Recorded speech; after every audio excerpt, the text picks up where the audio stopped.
ಭಾರತದ ಮಾಜಿ ಪ್ರಧಾನಮಂತ್ರಿಗಳು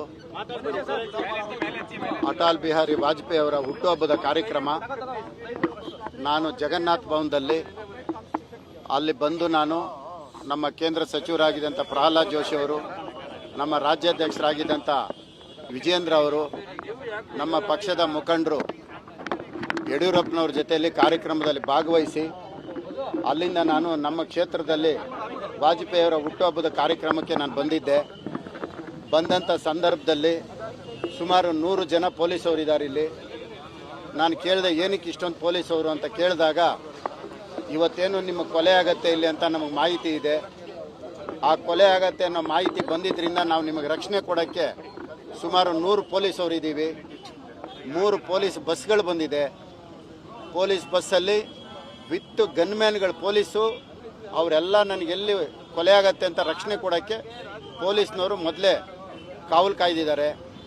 100-150 ಜನ ಒಟ್ಟಿಗೆ ದಾಳಿ ಮಾಡಿ ಗುಂಪು ಕೊಲೆ ಅಂತೇಳಿ ನನ್ನ ಕೊಲೆ ಮಾಡೋದಕ್ಕೆ ಸಂಚು ಮಾಡಿರೋದು ಪೊಲೀಸ್ ಇಲಾಖೆ ಗಮನಕ್ಕೆ ಬಂದಿದೆ. ಪೊಲೀಸ್ ಇಲಾಖೆ ಗಮನಕ್ಕೆ ಬರದೇ ಇದ್ದಿದ್ರೆ 2-3 ಪೊಲೀಸವ್ರು ಬಂದಿರೋರು, ಒಬ್ಬ ಶಾಸಕ ಬರ್ತಾನೆ ಅಂದರೆ. ಆದರೂ ಸಹ ಇಷ್ಟೊಂದು ಜನ ಪೊಲೀಸವರು ಇದ್ದಿದ್ದಕ್ಕೆ ಇವತ್ತು ನನ್ನ ಜೀವ ಉಳ್ಕೊಂಡಿದೆ. ಅಂದರೆ ಇವತ್ತು ನನ್ನ ಕೊಲೆ ಮುಗಿದು ಇವತ್ತು ಇಷ್ಟೊತ್ತಿಗೆಲ್ಲ ಆಗಿರೋದು. ಗುಂಪು ಗಲಾಟೆ ಅಂತೇಳಿ ಒಂದು 20 ಜನನ ಕರ್ಕೊಂಡೋಗಿ ಬಂಧಿಸಿ ಒಂದು ಕೇಸ್ ಹಾಕಿ ಕಳಿಸ್ಬಿಡ್ತಾಯಿದ್ರು.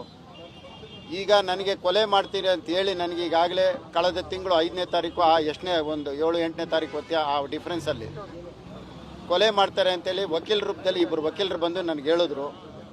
ನನಗೆ ಅವ್ರು ಹೇಳಿದ ತಕ್ಷಣ ನನಗೆ ಯಾಕೋ ಅನುಮಾನ ಬಂದು ಕಳೆದ ತಿಂಗಳು 9ನೇ ತಾರೀಕು ನಾನು ರಾಷ್ಟ್ರಪತಿಗಳಿಗೆ ಮತ್ತು ಪ್ರಧಾನಮಂತ್ರಿಗಳಿಗೆ, ಕೇಂದ್ರ ಗೃಹ ಸಚಿವರಿಗೆ ಮತ್ತು NIAಗೆ ಮತ್ತು EDಗೆ, CBIಗೆ ಎಲ್ರಿಗೂ ಸಹ ಪತ್ರ ಬರೆದಿದ್ದೀನಿ.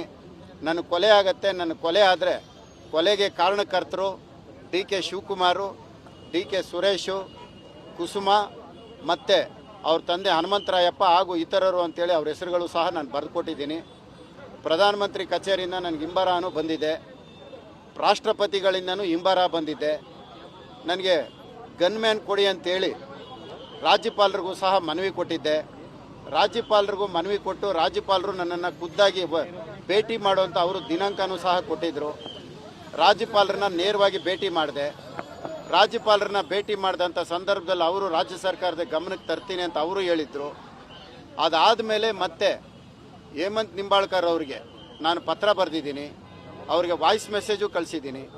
ಸರ್, ನನ್ನ ಜೀವಕ್ಕೆ ತೊಂದರೆ ಇದೆ, ನನಗೆ ನೀವು ಗನ್ಮ್ಯಾನ್ ಕೊಡಿ, ನನಗೆ ರಕ್ಷಣೆ ಇಲ್ಲ, ನನ್ನ ಕೊಲೆ ಆಗತ್ತೆ ಅಂತ ಅವ್ರಿಗೂ ಸಹ ನಾನು ಈಗ 2-3 ದಿನದಿಂದ ಒಂದು ವಾಯ್ಸ್ ಮೆಸೇಜ್ ಕೊಟ್ಟಿದ್ದೀನಿ. ಬೇಕಾದ್ರೆ ಅದನ್ನು ಕೇಳಿಸ್ತೀನಿ. ಮಾಜಿ ಪ್ರಧಾನಮಂತ್ರಿಗಳು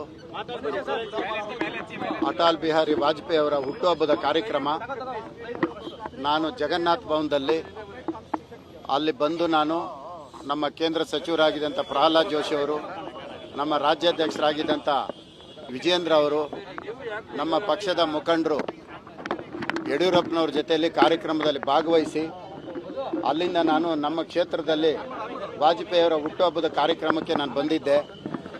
ಬಂದಂಥ ಸಂದರ್ಭದಲ್ಲಿ ಸುಮಾರು 100 ಜನ ಪೊಲೀಸವರು ಇದ್ದಾರೆ ಇಲ್ಲಿ. ನಾನು ಕೇಳಿದೆ ಏನಕ್ಕೆ ಇಷ್ಟೊಂದು ಪೊಲೀಸವರು ಅಂತ ಕೇಳಿದಾಗ, ಇವತ್ತೇನು ನಿಮ್ಮ ಕೊಲೆ ಆಗತ್ತೆ ಇಲ್ಲಿ ಅಂತ ನಮಗೆ ಮಾಹಿತಿ ಇದೆ. ಆ ಕೊಲೆ ಆಗತ್ತೆ ಅನ್ನೋ ಮಾಹಿತಿ ಬಂದಿದ್ದರಿಂದ ನಾವು ನಿಮಗೆ ರಕ್ಷಣೆ ಕೊಡೋಕ್ಕೆ ಸುಮಾರು 100 ಪೊಲೀಸವರು ಇದ್ದೀವಿ. 3 ಪೊಲೀಸ್ ಬಸ್ಗಳು ಬಂದಿದೆ. ಪೊಲೀಸ್ ಬಸ್ಸಲ್ಲಿ ವಿತ್ ಗನ್ಮ್ಯಾನ್ಗಳು ಪೊಲೀಸು ಅವರೆಲ್ಲ ನನಗೆ ಎಲ್ಲಿ ಕೊಲೆ ಆಗತ್ತೆ ಅಂತ ರಕ್ಷಣೆ ಕೊಡೋಕ್ಕೆ ಪೊಲೀಸ್ನವರು ಮೊದಲೇ ಕಾವಲು ಕಾಯ್ದಿದ್ದಾರೆ. 100-150 ಜನ ಒಟ್ಟಿಗೆ ದಾಳಿ ಮಾಡಿ ಗುಂಪು ಕೊಲೆ ಅಂತೇಳಿ ನನ್ನ ಕೊಲೆ ಮಾಡೋದಕ್ಕೆ ಸಂಚು ಮಾಡಿರೋದು ಪೊಲೀಸ್ ಇಲಾಖೆ ಗಮನಕ್ಕೆ ಬಂದಿದೆ. ಪೊಲೀಸ್ ಇಲಾಖೆ ಗಮನಕ್ಕೆ ಬರದೇ ಇದ್ದಿದ್ರೆ 2-3 ಪೊಲೀಸವ್ರು ಬಂದಿರೋರು, ಒಬ್ಬ ಶಾಸಕ ಬರ್ತಾನೆ ಅಂದರೆ. ಆದರೂ ಸಹ ಇಷ್ಟೊಂದು ಜನ ಪೊಲೀಸವರು ಇದ್ದಿದ್ದಕ್ಕೆ ಇವತ್ತು ನನ್ನ ಜೀವ ಉಳ್ಕೊಂಡಿದೆ. ಅಂದರೆ ಇವತ್ತು ನನ್ನ ಕೊಲೆ ಮುಗಿದು ಇವತ್ತು ಇಷ್ಟೊತ್ತಿಗೆಲ್ಲ ಆಗಿರೋದು. ಗುಂಪು ಗಲಾಟೆ ಅಂತೇಳಿ ಒಂದು 20 ಜನನ ಕರ್ಕೊಂಡೋಗಿ ಬಂಧಿಸಿ ಒಂದು ಕೇಸ್ ಹಾಕಿ ಕಳಿಸ್ಬಿಡ್ತಾಯಿದ್ರು. ಈಗ ನನಗೆ ಕೊಲೆ ಮಾಡ್ತೀರಿ ಅಂತೇಳಿ ನನಗೆ ಈಗಾಗಲೇ ಕಳೆದ ತಿಂಗಳು 5ನೇ ತಾರೀಕು ಒಂದು 7-8ನೇ ತಾರೀಕು ಹೊತ್ತಿಗೆ ಆ ಡಿಫ್ರೆನ್ಸಲ್ಲಿ ಕೊಲೆ ಮಾಡ್ತಾರೆ ಅಂತೇಳಿ ವಕೀಲ ರೂಪದಲ್ಲಿ 2 ವಕೀಲರು ಬಂದು ನನಗೆ ಹೇಳಿದ್ರು. ನನಗೆ ಅವ್ರು ಹೇಳಿದ ತಕ್ಷಣ ನನಗೆ ಯಾಕೋ ಅನುಮಾನ ಬಂದು ಕಳೆದ ತಿಂಗಳು 9ನೇ ತಾರೀಕು ನಾನು ರಾಷ್ಟ್ರಪತಿಗಳಿಗೆ ಮತ್ತು ಪ್ರಧಾನಮಂತ್ರಿಗಳಿಗೆ, ಕೇಂದ್ರ ಗೃಹ ಸಚಿವರಿಗೆ ಮತ್ತು NIAಗೆ ಮತ್ತು EDಗೆ CBIಗೆ ಎಲ್ರಿಗೂ ಸಹ ಪತ್ರ ಬರೆದಿದ್ದೀನಿ.